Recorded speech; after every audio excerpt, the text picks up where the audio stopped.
NSC यानी national stock exchange, अपने देश का सबसे बड़ा stock exchange, finally bonus share देने जा रहा है अपने शेयर होल्डर को।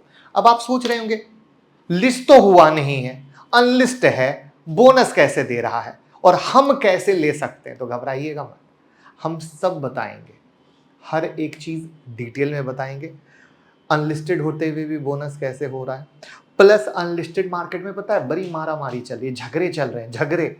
ठीक है, अब क्या आपको करना चाहिए, क्या नहीं करना चाहिए, क्या है बोनस की कहानी, तो चलिए शुरू करते हैं। लेकिन पहली बार आए हैं तो चैनल को सब्सक्राइब कर लीजिए, बेल आइकॉन हिट कर लीजिए और ज्वाइन बटन पे क्लिक करेंगे तो यूट्यूब मेंबरशिप 799 का प्लान है। हर वीक एक वीडियो और बहुत सारी लर्निंग, लाइव मार्केट अपडेट्स आपको यहाँ मिलते हैं। वीडियो दो पार्ट में है। सबसे पहले बोनस शेयर से रिलेटेड मारामारी की कहानी डिस्कस करेंगे और दूसरे पार्ट में बताएंगे कि आप कैसे इन्वेस्ट कर सकते हैं। वीडियो का लास्ट मिस मत कीजिएगा, क्योंकि अगर एनएससी आपके पास नहीं है तो आप कुछ और में दिमाग लगा सकते हैं और वो हुक शायद आपको पता नहीं है। वैसे आपके पास एनएससी के शेयर हैं या नहीं है, कमेंट में बताइएगा।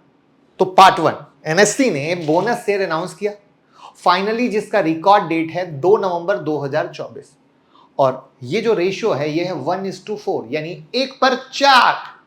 एनएससी ने एक स्टेटमेंट में कहा कि रजिस्टर ऑफ मेंबर्स और शेयर ट्रांसफर बुक्स 4 अक्टूबर से 2 नवंबर तक बंद रहेंगे इस साल। यानी आपको 4 अक्टूबर से पहले शेयर में इन्वेस्ट करना होगा, तभी आपको बोनस शेयर मिलेगा, क्योंकि 4 अक्टूबर से 2 नवंबर तक फ्रेश ट्रांसफर ऑफ शेयर बंद रहेंगे।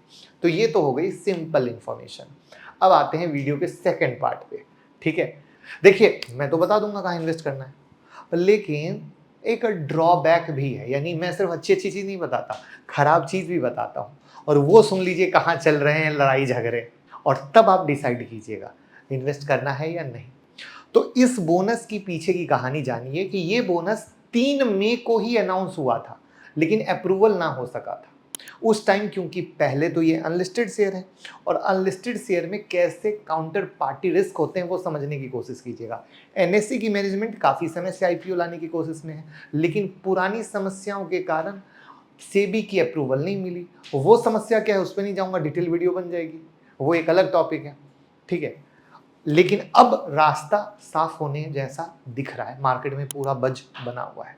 डेट कब है अभी कुछ क्लियर नहीं है, लेकिन अब जब तक एनएससी ने अपने शेयर में बोनस अनाउंस किया तब लोगों की रुचि बढ़ गई। अब लोगों का इंटरेस्ट इसलिए भी ज्यादा हो गया क्योंकि एनएससी के शेयर प्राइवेट मार्केट में ट्रेड होते हैं। ये शेयर किसी के पास होते हैं और लोग या तो किसी ब्रोकर के थ्रू या डायरेक्टली आपस में ट्रेड करते हैं।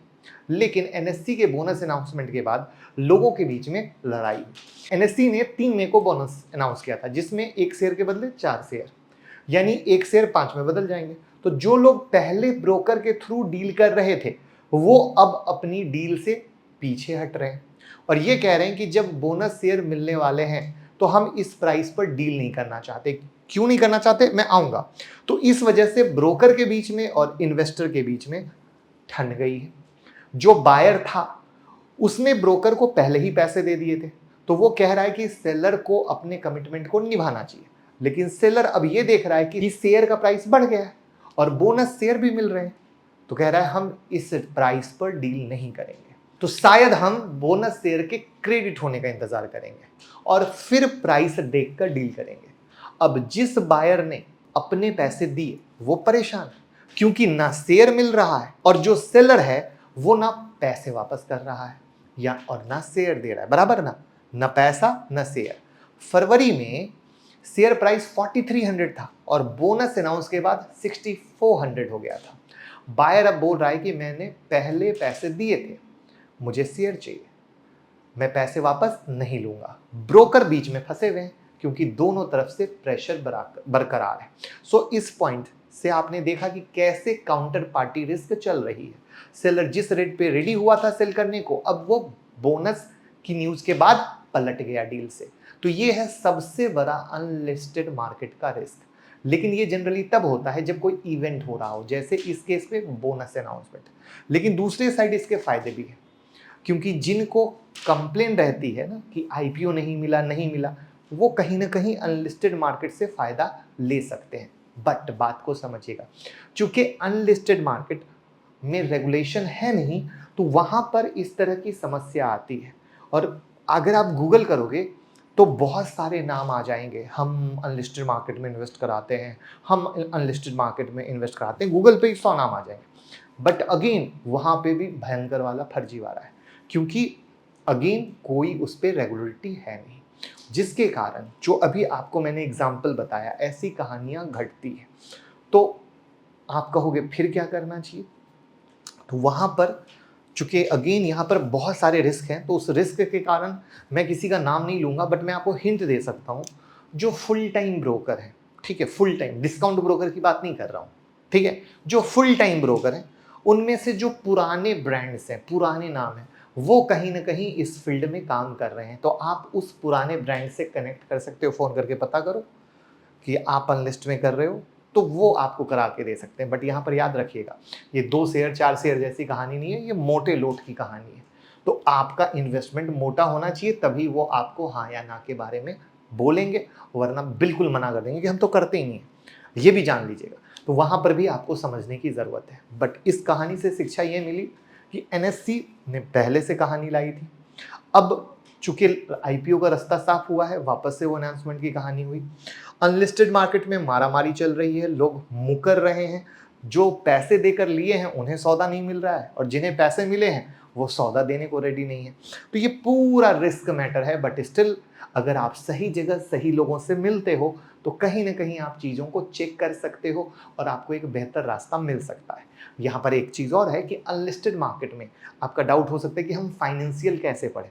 जैसे लिस्टेड कंपनी के फाइनेंशियल तो आप screener.in पे जाके पढ़ सकते हो ना। यहाँ पर एक वेबसाइट है armsecurities.com, जहाँ पर आप फाइनेंशियल पढ़ सकते हो। बट याद रखना, इन्वेस्टमेंट में ऑलरेडी ब्रोकिंग, नॉर्मल ब्रोकिंग में रोज स्कैम हो रहे हैं, तो अनलिस्टेड मार्केट किस खेत की मूली है। तो सतर्कता हटी, दुर्घटना घटी। अब हम आते हैं वीडियो के लास्ट पे, खतरनाक बीएससी के शेयर में धमाकेदार तेजी क्यों हो रही है, कोई बता सकता है? कमेंट में बता दीजिए।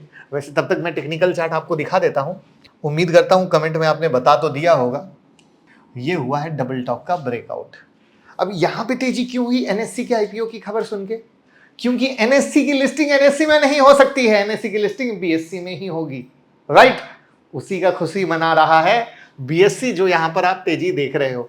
बट याद रखना, न्यूज बेस्ड तेजी कभी भी आपको सही तरीके से लेकर नहीं जाती है, तो कोई बाई सेल की एडवाइस नहीं है। बट चूंकि समझाना मेरा फर्ज था, जहां पे आप देखो प्रॉपर ये सपोर्ट लिया और यहीं से राइज किया है, तो this is the power of price action जो हम सिखाते हैं। और अगर आपको प्राइस एक्शन सीखना हो तो स्वागत है हमारा 25 सितंबर की स्टॉक मार्केट मास्टर क्लास में, जहां पर 9708094321 पे कॉल कर सकते हो। और आप समझो मेरी बात को, जब सीखोगे तभी तो ये ऐसी चीजें पता रहेंगी। नहीं सीखोगे तो क्या पता रहेगा, अरे बीएससी तेज हो गया, मिस हो गया, राइट? तो आई होप मैंने सारे पॉइंट क्लियर कर दिए। इसके बाद भी अगर एनएससी के बोनस से रिगार्डिंग कोई भी सवाल डाउट हो, प्लीज मुझे बिंदास इंस्टाग्राम पे डीएम कीजिए, रिप्लाई कर दूंगा, क्योंकि मुझे पता है बहुत सारे सवाल आप लोगों के आ रहे हैं। बस वीडियो को शेयर कर दीजिएगा, प्यार दीजिएगा। Thank you so much.